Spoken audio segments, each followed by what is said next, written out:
43వ అధ్యాయంలో దివోదాసు ఆయన పరాక్రమం ఇంకా కొంత భాగం మిగిలి ఉంది. ఆయన పరాక్రమం గురించి మనం చెప్పుకుంటున్నాం. అంటే కాశీఖండ 43వ అధ్యాయంలో 113 శ్లోకాలలో మనువంశస్థుడైనటువంటి రిపుంజుడు ఆయన పేరు. అంటే దివోదాసు యొక్క పూర్వనామం ఏమిటంటే రిపుంజుడు. ఆయన అంటే పూర్వము పద్మకల్పమందు స్వయంభువ మనవంతరమందు ఒక 60,000 సంవత్సరాలు ఒక మహా పెద్ద కరువు వచ్చినది. ఆ కరువు వచ్చినప్పుడు ఈ యొక్క బ్రహ్మదేవుడు అనుకున్నాడు, గొప్ప తపశక్తి గల వాడెవరన్నా ఉన్నట్లయితే ఈ కరువును పోగొట్టగలరు అనుకున్నారు. ఇటువంటి గొప్ప తపశక్తి గల వాడు ఎవరున్నాడా అని ఈ బ్రహ్మదేవుడు సమస్త విశ్వంలో ఎత్తుకగా వారణాసి క్షేత్రమందు ఒక ఈ రిపుంజుడైనటువంటి అతను మనువంశస్థానికి చెందినటువంటి గొప్ప ఘోర తపస్సు చేస్తున్నాడు. అప్పుడు చూశాడు, దొరికేడు ఒక అతను అనుకున్నాడు. ఈ యొక్క రిపుంజుని వద్దకు వచ్చాడు. నాయన, మేము కొంతకాలము ఈ భూమండలం మొత్తాన్ని నీకు అప్పచెప్పాలనుకుంటున్నాము. దేవతలమైన మాకు ఏమేమి శక్తులు ఉన్నాయో ఆ శక్తులు కూడా నీకు ఇచ్చేలా చేస్తాము.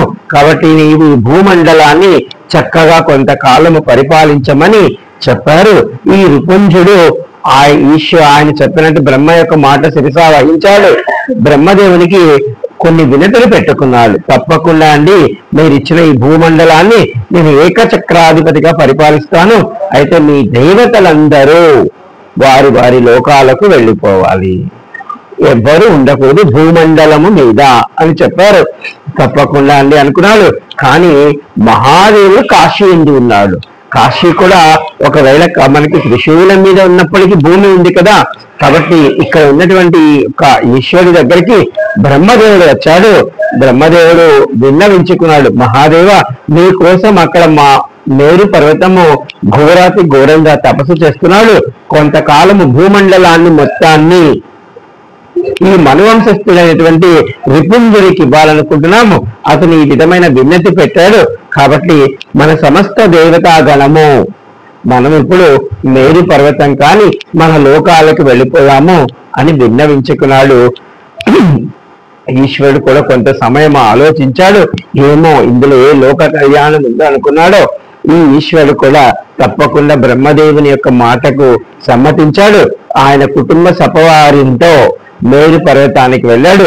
ఆ మేరు పర్వతం మీద అక్కడ ఘోర తపస్సు చేస్తున్నటువంటి ఆ మేరు పర్వతం ఈశ్వరుని కూడా ఈ యొక్క తపస్సును కోరాడు. ఈశ్వరుడు కూడా అలాగే వరము ఇచ్చారు. అక్కడ వెళ్ళడం మొదలు పెట్టుకున్నారు. దేవతలందరూ అలా వెళ్ళిపోయారు. దివోదాసు మహాపరాక్రమముతో సూర్యుని వలె గొప్ప తేజస్సుతో, అంటే ఈయన తేజస్సు ఎలా ఉందంటే ఆ రాజ్యంలో ఎవరైనా తప్పు చేయాలంటే అమ్మో మనం తప్పు చేస్తే ఆయన సూర్యుని లాగా ఉన్నాడు, ఆయన కిరణాలే మమ్మల్ని చంపేస్తాయి. అంటే మనకి మహాభారతంలో ఈ యొక్క ద్రౌపది స్వయంవరంలో ఈ యొక్క కర్ణుడు ఆ స్వయంవరంలో ఆ బాణాన్ని చేయబోయేటప్పుడు అప్పుడు ద్రౌపది చెప్తుంది, నేను రాజకుమారుని వివాహం చేసుకోలేనను, నేను సూతపుత్రుని వివాహం చేసుకోను.